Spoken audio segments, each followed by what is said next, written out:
Welcome to Corrections Reflections Podcast, a platform dedicated to individuals who've experienced incarceration. When I was 19 years old, I made a decision that would change my life. Eventually, I would find myself in prison.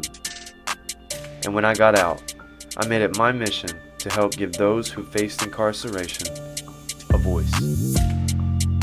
If you haven't already got my book, you can find it on Amazon. The name of the book is Guilty, the story they never told.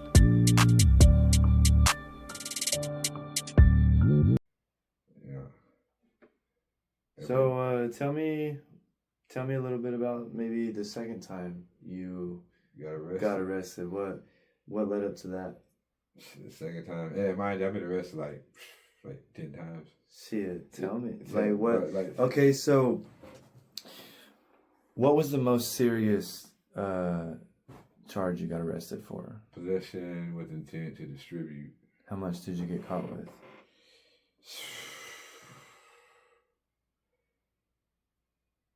They call it 5 pounds. 5 pounds? Yeah. Damn. And it's not like they caught me. It's like, I felt like it wasn't like a part of an investigation.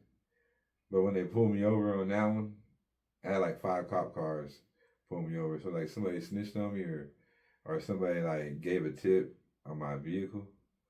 You know, it was like, hey, there's somebody in this car, like a hater. You know, somebody in this car is doing something fucked up. You know, you might want to check it out type shit. But and we was rolling with the homies and shit. They didn't even know I got it. You know, I met with somebody I knew. I probably like 10, over my lifetime, probably like 10 people I can, get work from. So one of my people, whatever, I hooked up, got some work from, had it hidden in the trunk. But we got pulled over. And, I used to take pills too. I used to take Xanax back then, I'm clean off that for like over 3 years. Ever since I've been working at NFI for sure. Was it hard getting off of it? Man, kind of.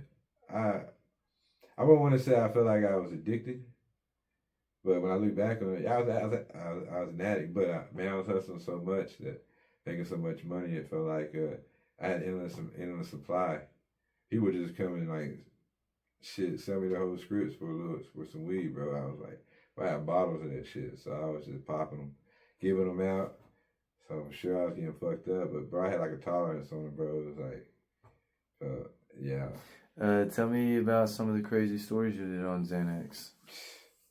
Bro, waking up. I've heard about a lot of crazy stories on Xanax. Bro, I tell you one time. You said you never stole nothing. What about on Xanax? I never stole nothing like as a kid growing up. Oh, okay. I got older. Okay. Shit, as I got older, shit. There's a time for everything, So right. I wouldn't take it from nobody that was gonna hurt from whatever. I might steal from like Walmart or some shit. Man, I can't even say I stole from Walmart because I was like, man, I'm gonna get caught in Walmart or whatever. But like, shit, I stole from Walmart. Yeah, but like say, man, I'm not too much of a thief, but there's some times where I was snatch some shit, but yeah, but on Xanax though, bro, yeah, on Xanax you take anything, you feel like a pickpocket thief, whatever. But on Xanax, bro, I used to pop them and drink alcohol, right? So say I'm about to get into some shit, like say I'm about to go make a move, right, and I feel like I need to be ready for some shit to pop off. I'll pop a couple of Xanax and drink some liquor and be like, in case I gotta, I don't know. Just in case. Just with the still, I won't have no conscience, Yeah. I gotta do something that, it's gonna make me not remember. Yeah, maybe not. At least not make me take a second thought, right? So I just react like a G would or whatever, like a gangster would. Just do what I had to do, whatever, without trying to think about my good morals and shit. Was that your only pill? No, that was my main one though. Like, what made me quit Xanax, right? Fentanyl became hot, right? And bro, I was a pillologist. Felt like, bro, it's like I could tell you if it was in my hand, it was just like weed, whatever, any other product. Like, felt like, damn, man, I know it feel off. It don't feel right. It's like I touched them so much. It's like I know. So it was like they started laced them with fentanyl, bro. So when I would take them, I would black out. Bro, I pulled up from work and pulled in my driveway, right? Put it in park and went to sleep with the car still running. So my people's come out there. They're like, I don't even remember them waking me up and walking me in the house, right? Damn. It's like a tranquilizer. One guy, he said he sniffed his pills. So when he sniffed it, right, immediately sent him to the hospital. He had to get he OD, so he had to go get that damn shot or whatever it is. What they give you when you OD? Narcan? That Narcan, he had to get the Narcan and shit, whatever. Came right back to the store, like, woo! Bro, just OD. I was like, bro, you crazy. Oh my gosh, I said, bro. man, I think it's time for me to quit. Damn. So, bro, it was like right then, right, I was like, pills weren't being real no more, so I was like, but I was getting older. I'm like, it's causing me a lot of trouble, whatever, like, with my family and shit like that, so it was time to grow up and give it up. So it was like cold turkey. We gave it up, It's like, fuck it. It's over with. Yeah. Yeah, from that day. My life's been way better since then, whatever, bro. But back then when I used to get on the Xanax, bro, I just getting all kinds of shit, bro. One time I went to a bar and walked upstairs. That's so fucked up. I walked upstairs. We had a room downstairs. The homie was like, hey, bro, the room's over here. So I go to walking back downstairs. Boy, I fall. I stumble down the stairs. I pop up and I fall. And I hook up to a truck. So I'm like literally hanging sideways from the truck. Hey, bro, like, and everybody's like, they got a party going on in the hotel room. Everybody's in there. I'm like, hey, motherfuckers, I'm out here stuck on this truck. I'm out here stuck on the truck. They come out there and like get me off, whatever and shit, bro. And I got rocks in my elbow. Damn. My skin woke up. The homie was like, man, brother, is that a rock in your arm? Bro, like, nah, man, it's just a scab. Nah, bro, that's a rock. Man, bro, he popped it right out. So, bro, I do shit like that. Had a car wreck, a couple of car wrecks. Not because... You've had a couple car wrecks on Xanax? Yeah, a couple of accidents, whatever. Like, one time, fell asleep, bro, and I ran into a speed limit sign or some shit like that, bro. Bro, I hit that sign, bro, and fucking folded that sign over. And sign, like, slapped my front windshield. Bro, cracked it all the way across. I was like, hey, I literally like just closed my eyes, like, oh damn, I'm just a little tired. Bam! And my airbag didn't go off, right? Man. So I get up, I'm like, damn, so I reversed, car still drove. I'm like, damn, it's 3 o'clock in the morning, I gotta make it home. But I literally had to drive with my head out the window all the way back to dust. No, you didn't. Bro, like another 40 minutes away with my head out the window. Oh, just man. so I could see. Hey, bro, and I got pulled over. Same night. Yeah, right. I got the Wetumpka. I got pulled over and I had weed in the trunk. Bro, I was living risky. Did you go to jail? No, I had a good. I just talked my way out of it. I was like, bro, I'm just trying to get home, man. I got my kids at home. They're waiting on me. I've been working all night, bro. I just had somebody hit me and drove off.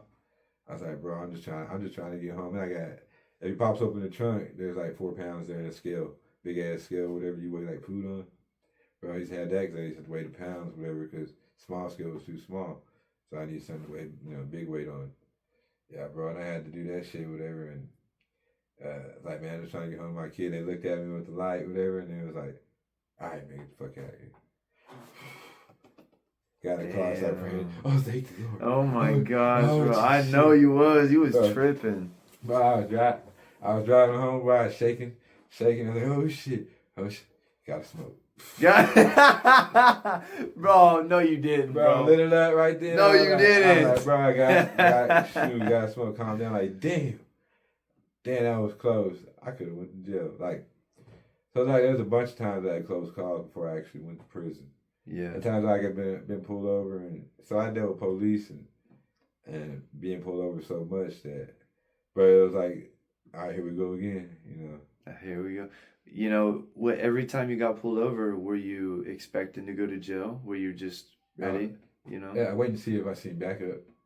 If I seen backup, I was like, oh shit, hey, somebody going to jail. Like, oh shit, it's like probably me, but they pull it back up, we ain't all leaving. Yeah. Bro, there's been times when I've been pulled, bro, they had me stripped out in the street one time. We got pulled over. And I was sober this time, but I was hustling. So the homie got to the stop sign, right, and pulled in. And the cop was right behind us. We was in Henrietta. We just left this place called the Dog Food Apartments, bro. There's a lot of dope being sold out of there, whatever. I don't know. What they think anyway, allegedly. But, Allegedly. So I really went to check out the homie's house, and he had some money for me, because he owed me a little something. But bro, there. So I had that money with me, right? I ain't had no drugs and on me, whatever. I take that back. I had like a half, whatever, but I stashed that shit, whatever. But I that was just not for me. But anyways, so we left there, right, and the all black car got behind us. Like, shit. I spit, like I got a sixth sense or something. I just spot him in my area or whatever. Like, shit. Hey man, that's a cop behind us. And it's me, the homie, and two others in the back, And I was like, shit. And we're in like a blue Ford Focus. So I'm like, can't be nothing going wrong in this fucking light blue Ford Focus. They shouldn't pull us over. But he got behind us. And we pulled up to the stop sign, got behind us. We're all looking in the rear view, whatever, right? And I look at the homie. He's looking in the rear view too. Bro, I'm like, bro, God, what are you doing? I said, man, he gonna pull us over. So he hit the gas. He stopped a little long at that stop sign. I was like, damn, because he was staring. He's like, you got scared? He's like, oh man, I'm sorry, officer. And he's a youngin', so he wasn't used to that. Immediately, when he got behind me, I was already like low. I always found a stash spot in every car I ride in case I gotta hide some shit. So I'd already hit it, but I had all my money in my pocket though still. So when I hit it, they go searching the car. They bring the drug dog. But bro, I've seen videos and been through drug dog stops. Once they tap on the car, I know they're gonna search it. Because they making the dog seem like he hit on something so they can look. Mm-hmm. So bro, it wasn't no smoking going on in the car, but it was funny. They had a 420 bracelet in the back window, and so he was like, "I know somebody here smoking." So tapped on the car, whatever. He jumped on it by my side. I was like, "Oh shit, on me!" I was like, damn. I looked at everybody and said, "Damn, bro." Whose car was it? The homie Thomas, whatever, bro. He was in high school, so he like for sure wasn't doing it. He was actually, we just went to go play ball at a gym, so we just got through hooping. Now I'm like, hey stop by here. I gotta make a stop. And all right, so I run in and come out, bro. They didn't even go in with me, just me. We went and come out, and I got the money, whatever. We get pulled over. I'm like, shit. And we go through all that. Hey, bro, they had us me and the other homie, we had to have us assed out in the street, like literally stripped us down to our socks and drawers, and he had an afro. So the brother was looking through his afro. I had long hair because I just got out of jail, whatever. So I was on drug court then too, so I had to get home. I was trying to hurry and get home for curfew because I wasn't even supposed to be doing what I was doing. I was already out of the county.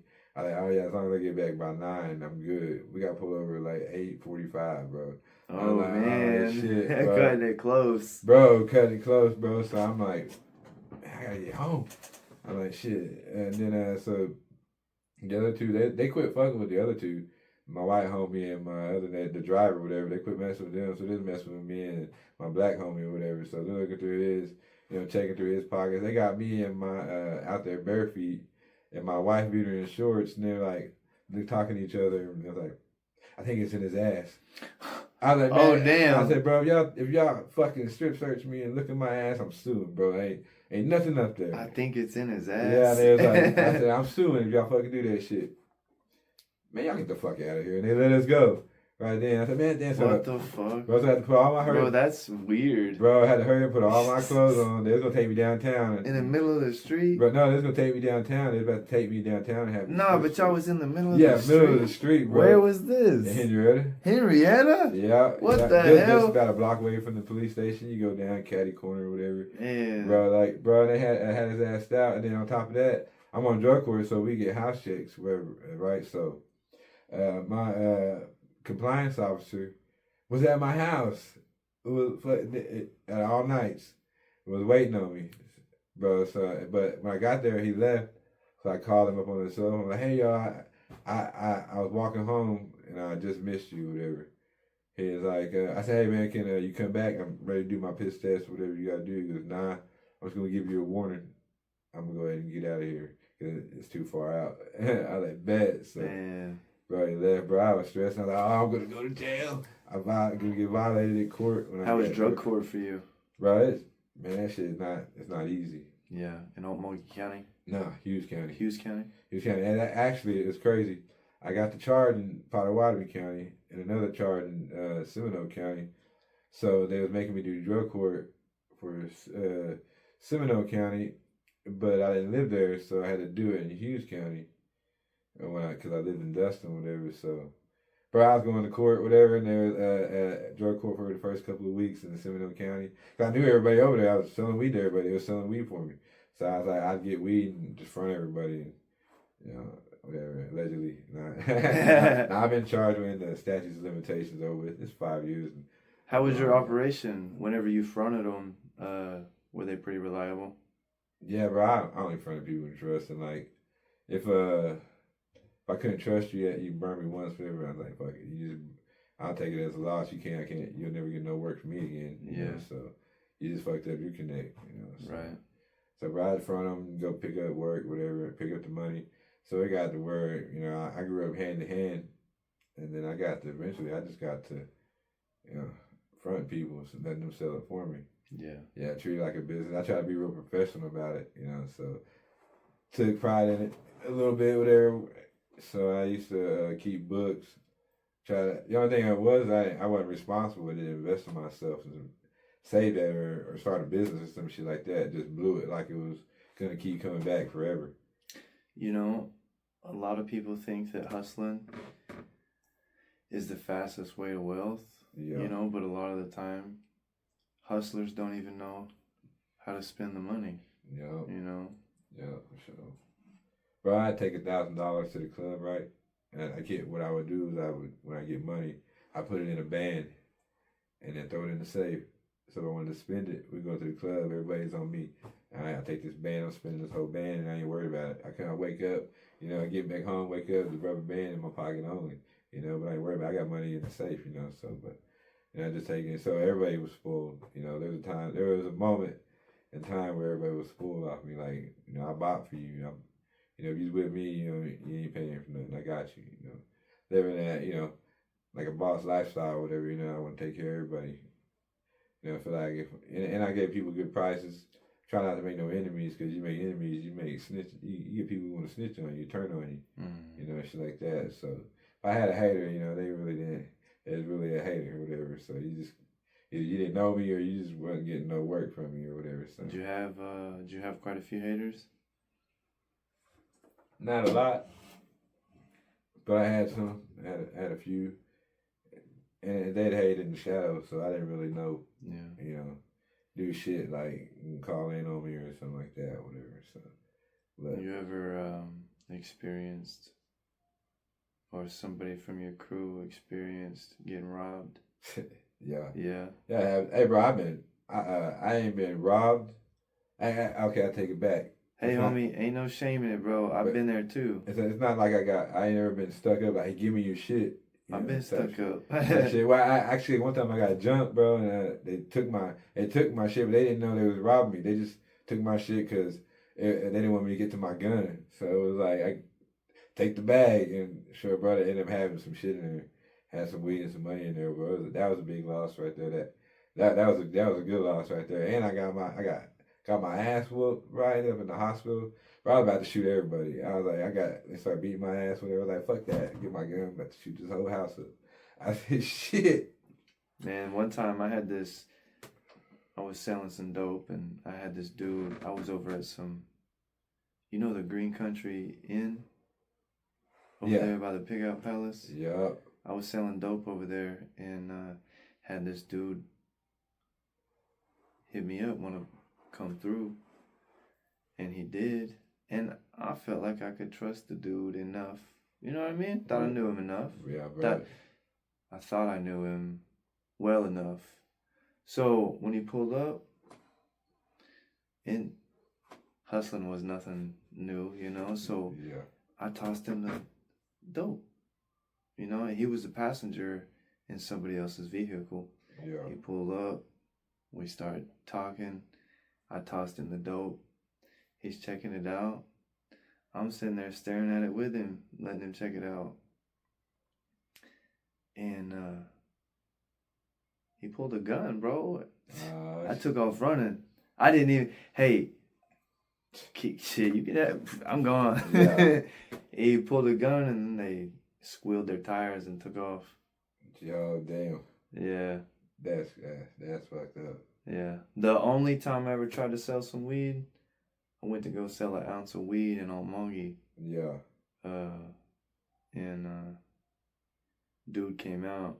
He was like, "Hey, let me take this inside. I'm gonna come back." And I went to his apartment. You know what I mean? I stayed outside the apartment complex, and but I waited out there for like an hour and a half. He never came back. He's like, damn, ain't nobody coming. Yeah, so I left. So, did you have a cell phone back then? Yeah. The text was like, damn, bro, you close? Yeah. You almost here. I've been here waiting for a minute. Bro, and every time he'd be like, yeah, I'm on my way. That's crazy. That's crazy. Yeah. I was very young back then. I was like 18 when that happened. I felt like weed was too hard to sell, man. It's too stinky. You know what I mean? Yeah. You gotta worry about the cops. Oh yeah. Yeah, all that. All of that. And if you smoke, you know you can't be smoking in the car. You be smoking in the car? At certain times, you know, I was like, I was living pretty it's real risky. A little risky, whatever. At that time, I was still a little rugged. Like I started taking a turn to be more professional. After that, you know, after my really right before I got my first sentence in prison, I started treating more professional.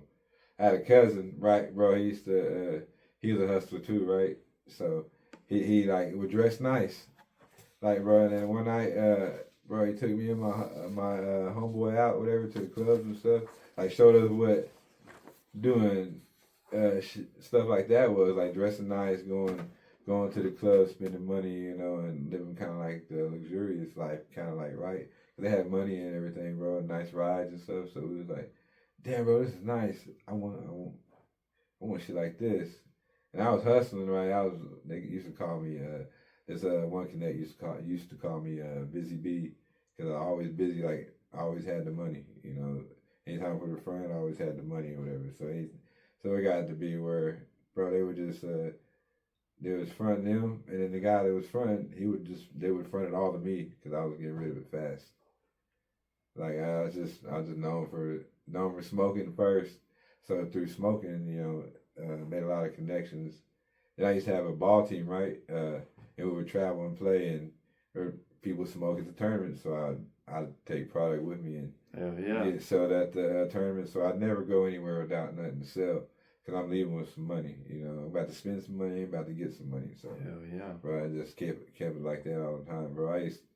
Man, if I'd have thought about it, you know, if I'd have saved some money, whatever, I could have started a business. But, bro, it was like, you just living a good life, whatever, and you're living in a phase that felt like time was just going by, and shit, it was fun, you know. It was fun. Yeah, it was fun. You know, more responsible now, but it gives me stories to tell. But man, it was fun. Look back on it like, well, I missed that money. No, but shit, the risk, the everything that came with it, you know, I live a peaceful life now, so I much prefer it this way. You know, you got a good job, came from all that, you know, so I feel slightly successful, but still work in progress. You know, gotta trust the process. All right, so let's just get into prison for a little bit. Oh yeah. What was it like? And like, what was it like when they transferred you to prison? To prison, bro. The first time, each jail, county jail I was at, waiting to pull chains, bro. It was some tough shit. So I was being prepared to go, right.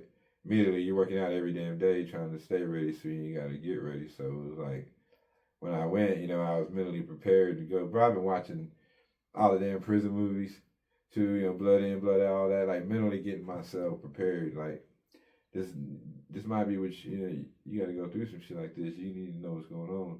You know, I'd already been, you know, kind of paying attention to stuff like that, because that's the kind of life we live, whatever. So I thought one day it would happen, but whenever I knew I was going to jail, bro, I was like mentally preparing myself. Started working out real hard.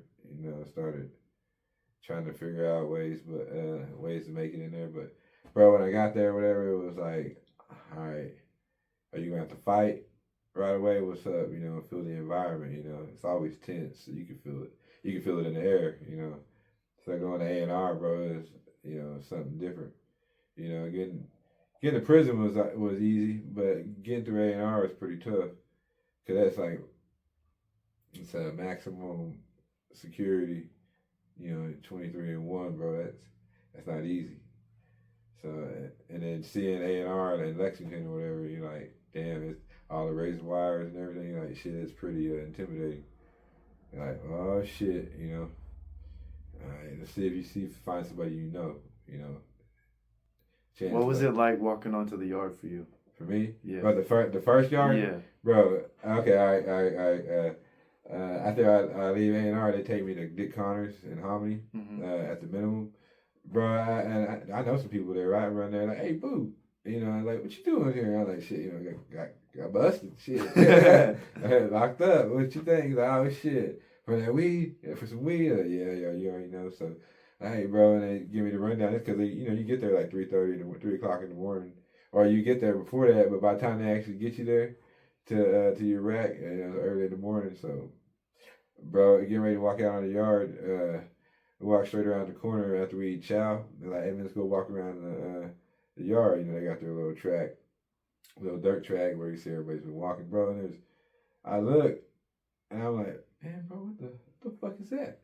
And he's like, oh, bro, welcome to prison. That's a peasy. I'm like, a peasy? Man, hey, what the fuck is a peasy, bro? I said, bro, that's a bitch. I was like, oh shit, now hell, that's a man. That's a motherfucking man. That's what I'm fucking doing here, bro. It had long hair. Didn't have no shirt on. It was like sun tanning, bro. And some shorts, sun tanning on a towel on the grass. I was like, what the fuck? Had to get that sun, bro. Get them sun rays. Hey, bro, that fucking Peasy got up and he had long hair in the back, looked like a bitch laying on the fucking towel, right? I'm like, oh, this shit is a female. What kind of top was she wearing? None. It was like it didn't have no top. I was like, what the? It was suntan, its back and shit, bro. And when it stood up, it had long hair, but it was bald from here to here, and it had some glasses. And I was like, shit, bro. I said, this is what it's like here, because, bro, they got a car and they deep. They deep, all right. Yeah, man, bro, they had shit. At the brothers there, we had like 12. The PCs had like 19. I was like, hey, bro, they was beating each other up, taking each other to court.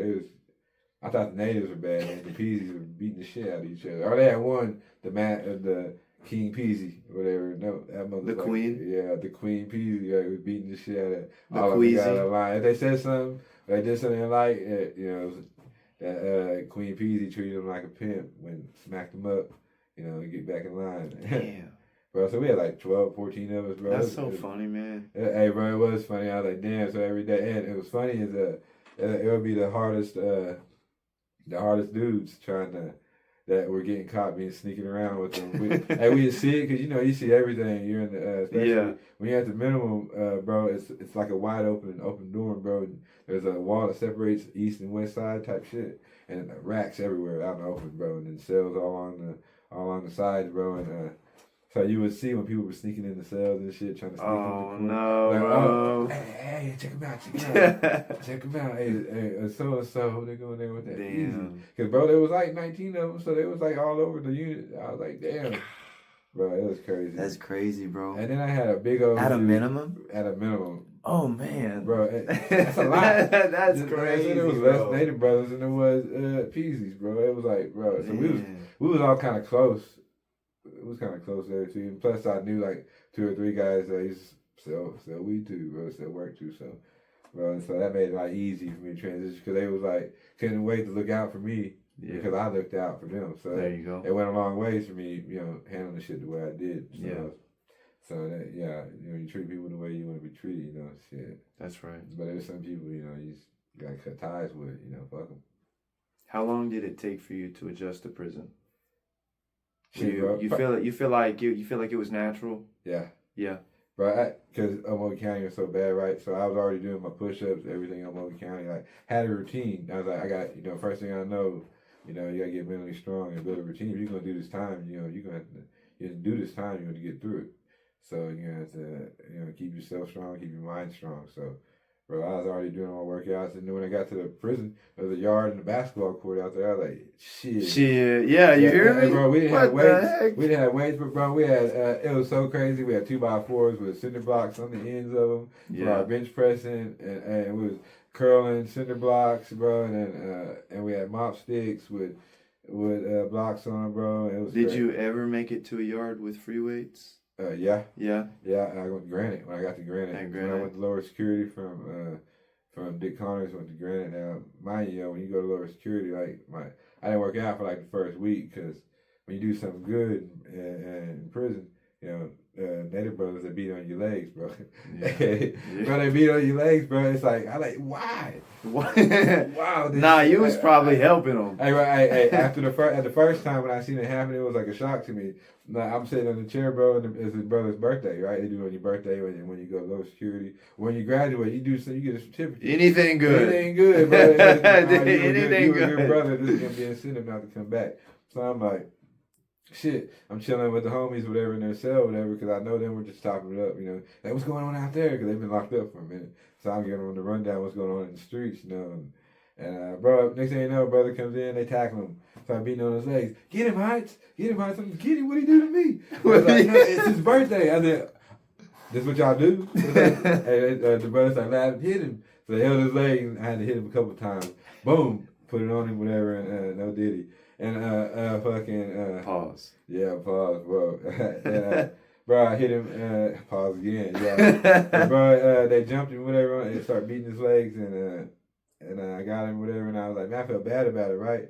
That same brother on my birthday jumped on me. It was the main one. Hey, man, they don't give a fuck. He was like, I was like, nah. He was like, nah. He was enjoying it too. They was all Hey, laughing. they don't just beat on your legs, bro. though. And then punch. Bro, they black and blue. Bro. They beating your legs. Bro, I think my leg was broke. I was like, I tried to climb on my rack. Like, I think my motherfucking leg is broke. I said, I swear it's broke. Bro, they held one brother upside down, beating on his legs, and they laughed, right? You can't hit him because you get taken to court because it's, it's like tradition to beat on your legs when you do something good. So you punch somebody out of because you got mad. It's like, oh, run him down through there. Yeah. Bro, so you gotta take it. So, bro, but you can't wait. From that, wait for your chance to get back. From that day forward, I was like birthday hunting on the badges. Like, who birthday? I'm ready to get mine. You was fucking them legs up. My legs was hurt. But after that, bro, I was like, hey, it's bro's birthday. And is it? Yeah, because we Fiji. As soon as they beat your legs over, they got all the food ready. Hi, they set you up. Happy birthday, hell yeah, eat up, bro. And then you're like, I'm gonna get you motherfuckers back. I'm gonna get you, bro. So shit. Bro, and all the brothers, if they wasn't in there at the time, they tell them they get their licks in, try to, whatever. I don't know who's crazier, the white boys or the natives. Bro, the white boys, they beat their own up all the time, and they like to bite each other. Bro, I know. That's weird. They like to bite each other. I ain't trying to bite nobody. And then the natives, man, I've seen the white boys. Have you ever heard of a toe bite? Yeah, bro. Toe bite. I heard of toe bites. Bro, I witnessed it. It's just painful watching it. Damn, that's crazy. That is That's crazy. disgusting. Wow. Yeah, why would you bite another motherfucker? That's disgusting, bro. Man, put that shit in your mouth. Ugh. Bro, that's crazy. Yeah, bro. So when you go to lower security, they beat on your legs. So they beat on my legs before I went. But when I got there, bro, granted used to be maximum. This is what they was the maximum maximum prison. And what they did was they turned it into a work center. But actually, when you got there, it wasn't really a work center.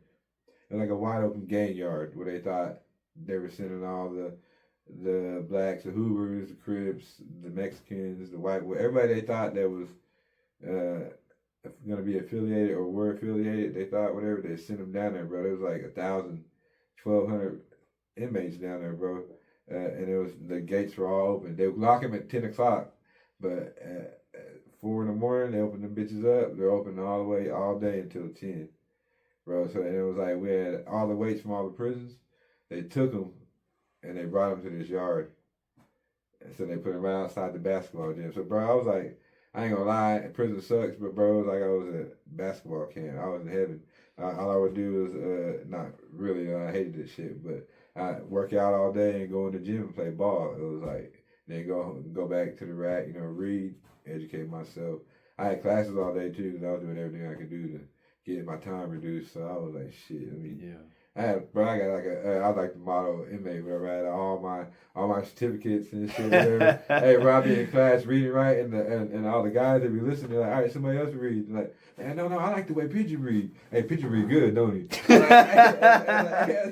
Man, and when I started reading, I hate this shit, bro. It's like, calm down, let me chill, man. Man, I like it when Pigeon read, man.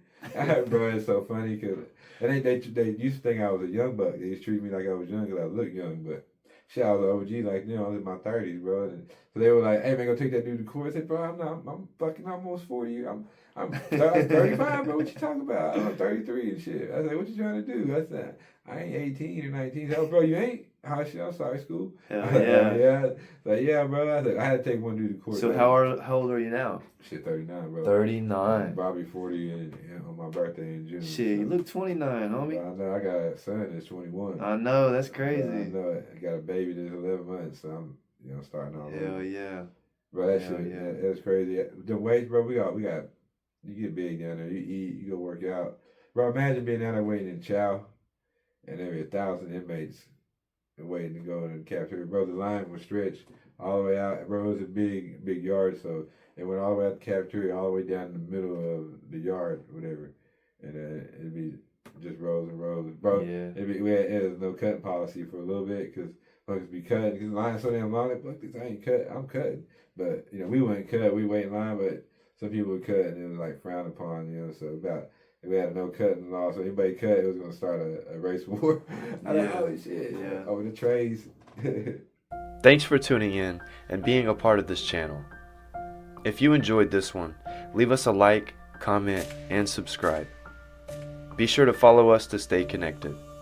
Follow us on TikTok at Corrections Reflections, and find the Guilty brand on Etsy at Corrections Co. This is Corrections Reflections with Will and Boo.